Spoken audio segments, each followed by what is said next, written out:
Hello, my name is Darrell White with Carte Blanche Media here, and I have as my guest today Caitlin Penny, the owner of Copper Theory Creative there. It's a pleasure to have you here today. Thank you so much for joining me, Caitlin. I appreciate it. Hello. Thank you so much. First of all, thank you. And first of all, if you could just tell me a little bit more about yourself there.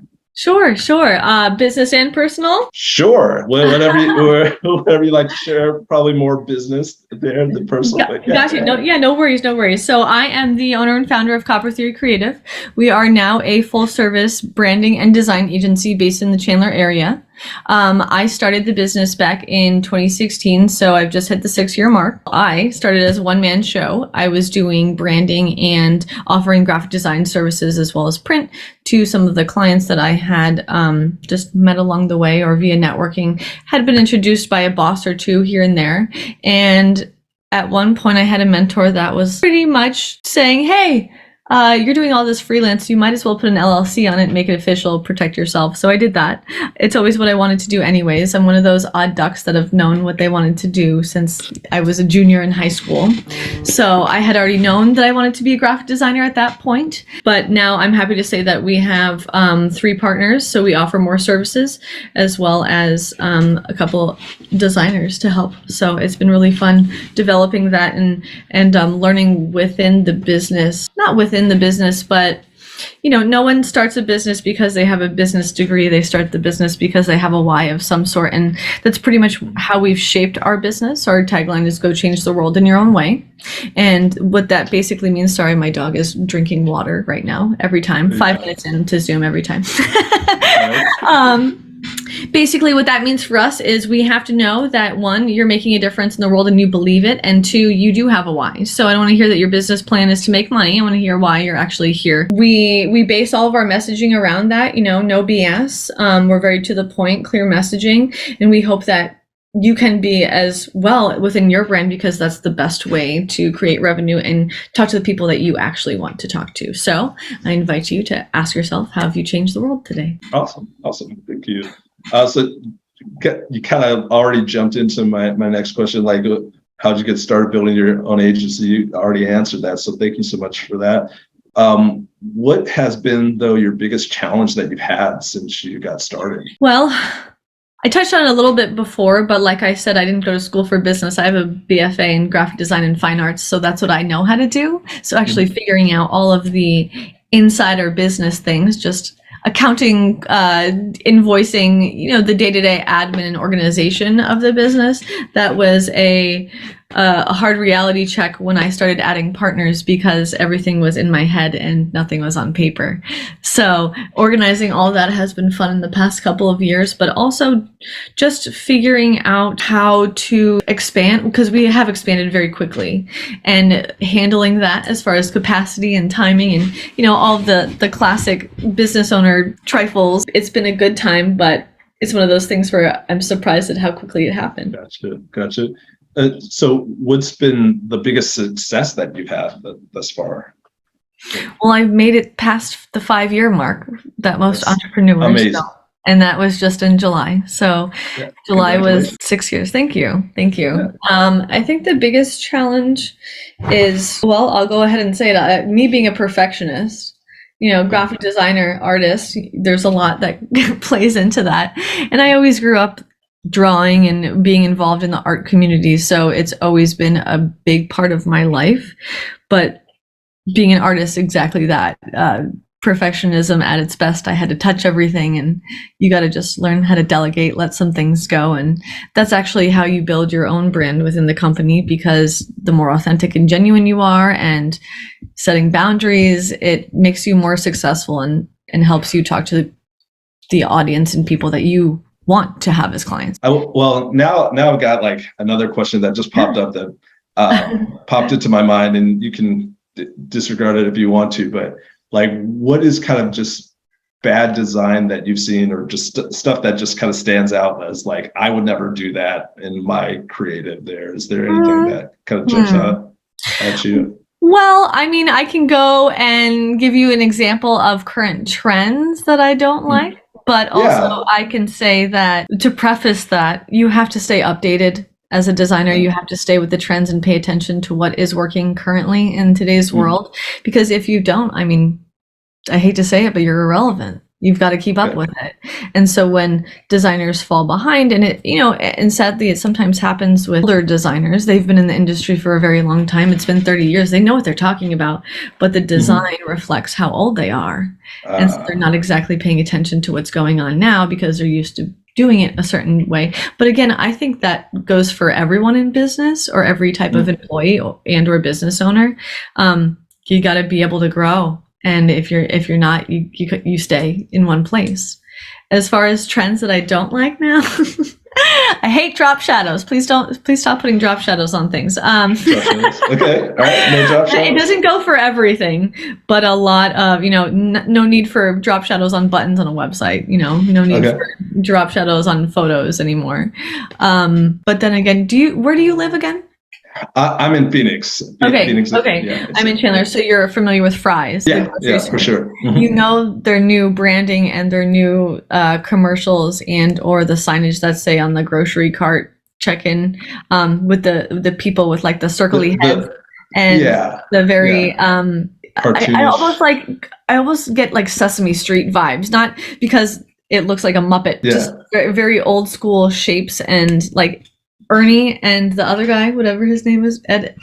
Bert and Ernie? Bert and, yeah, there you go. It's like Ed, that's not right. It's just very basic shapes and they just made it 3D and the lack of detail, but the most detail at the same time, I don't know, visually it drives me insane. Okay, all right. Good to know. Not something that I like, but it happens. So that, get back on track. What would you say is your favorite marketing or design book then, if you have one? Oh man, does it have to pertain to design? It doesn't have to. No. Well, I'm a big networker, and I would get up and show you, but I think I'll just pull up the name because I can't remember exactly what it's called. Okay, so it is a book. I do a lot of networking, like I said. There's a book called How to Talk to Anyone, and it's 92 little tricks for big success in relationships.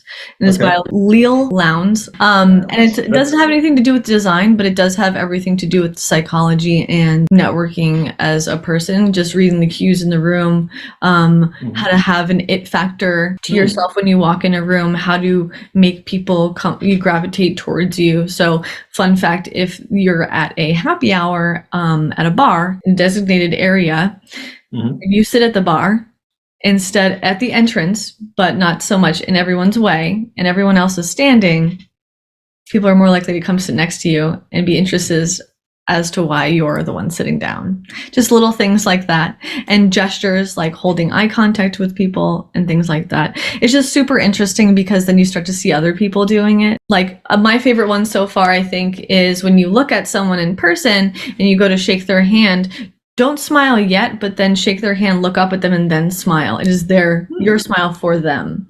And it makes them feel a whole lot more special in the situation. Just little cues like that make a difference. Never do the little nuances. Awesome. Yeah.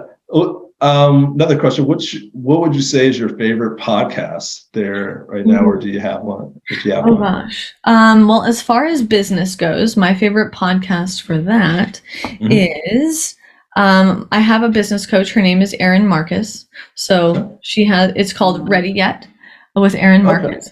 And her business is Conquer Your Business, and I have done so.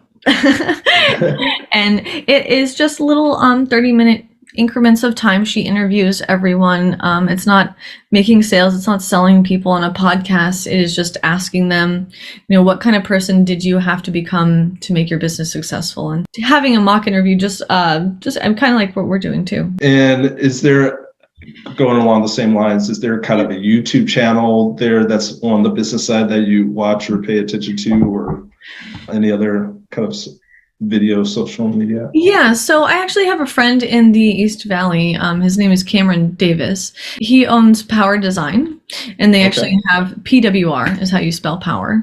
But they actually have their own podcast, and he just makes it fun. So he talks, it's very much graphic design based, but new logos that, talking about updates in the industry, interviewing other designers, talking about social media trends and what's happening, and then just interviewing anybody, cool in the design industry that he can get on there. So it's fun. It's not super boxed, and there's not really an agenda. So he makes it a good time. Hi, Cameron.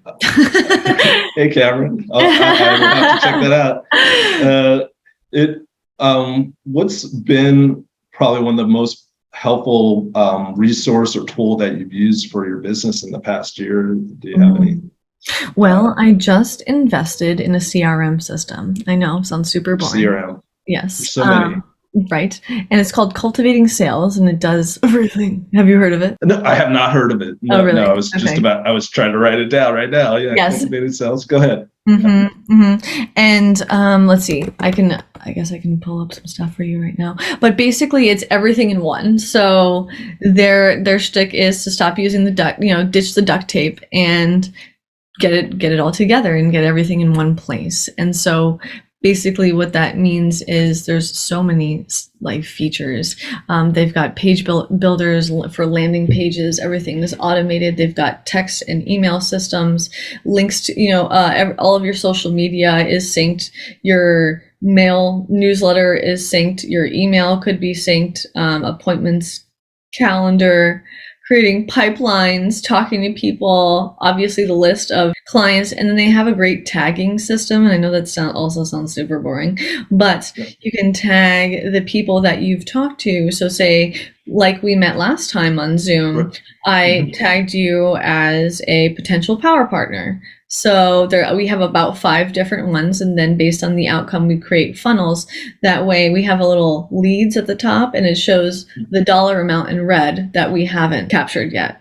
And that's just based on all the people that we've talked to. I don't know, the surveys, invoicing, social media posting. There's so many things, but it puts everything all in one place, which is super great for a designer or our business in general, because that's what we're trying to do as well for our customers. I mean, it's basically a one-stop shop to optimize your online presence. And so they've done that just for CRM stuff.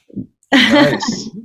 I know a lot of there's a lot of apps and platforms out there that are trying to be an all-in-one, but it sounds like that's a really great resource there. So thank you so much for sharing that. Absolutely. There. Second to last question here. What is the most impactful piece of advice that you can give to someone who's trying to improve their branding or their graphic design? And I know you've already kind of thrown a couple gems out there, but do you have anything hey, do this one thing? Absolutely. So, and it's super easy. Ready for this? Be yourself. Okay. The more authentic, the more genuine you can be within the brand. It's obvious to people, and well, frankly, people can see right through you if you're not being real. And when you do be the person that you are and be authentic within the brand, it's going to, 1, give people a reason to like you because they're connecting with you on a personal level. 2, they get to see you, maybe just not in business life, but in your personal life, another way to make a similar connection. And 3, the messaging is a lot easier to write and put together when you can talk like you're having a conversation, as opposed to trying to make everything perfect and use the buzzwords in the industry and have everything organized just like everyone else. Just do what you want to do first and make changes along the way. But truly, I don't know how old you are, but I just turned 30 on Wednesday. I know, I feel old, but happy birthday. Thank you. But my sister is 21. Okay. And her generation they've got something going for them. I know that no one gives them credit, and I'm in the millennial status, so no one gives us credit either. But the kind of business that they do invest in is one that, 1, has a clear message, 2, is giving back in some sort of way into their community or based on their mission statement, and 3, they truly do believe that they are making a difference, like I mentioned earlier. And when you put all those things together, you can't not be real. So when they have conversations, it sounds just like them. And I think it comes through on social media, it comes through in newsletters. And once you can capture your brand voice on top of your branding visually, I think it helps a lot, because it connects everything together. Great advice. One last question for you. If people want to get a hold of you or learn a little bit more about Copper Theory Creative, Sure. how can they do that? Sure. You can reach us at coppertheorycreative.com. We did just expand and added all these services, so forgive me, the website's under construction, but in an easier sense, just email me at hello@coppertheorycreative.com. And you can find us on all social media platforms, I'm sure, except for like TikTok. I haven't got that far yet. All right. Well, thank you so much for your time. No problem. Kate Lippitti, it's been a pleasure. Thank you so much. Thank you.